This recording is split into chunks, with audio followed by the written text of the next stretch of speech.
I'm a huge fan of social media. I love Facebook and I love Twitter.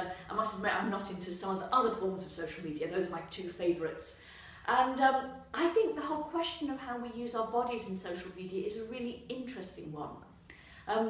It is often said, and I disagree with it, but it is often said that the danger of social media is that you have a disembodied relationship with people.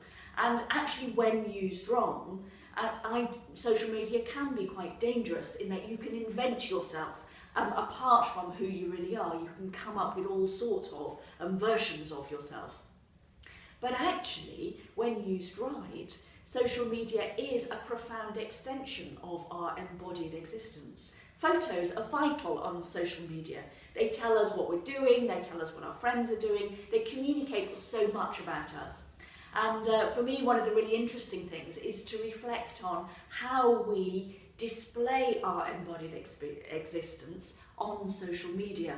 How do we communicate our identity? How do we communicate our relationships?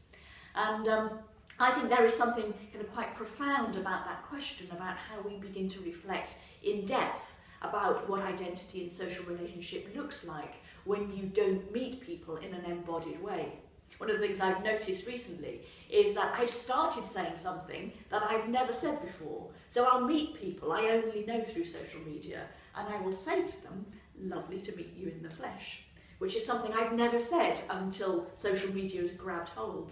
I think there is something quite interesting in asking ourselves about our multiple identities these days. Who are we as embodied people? Who are we as people on social media?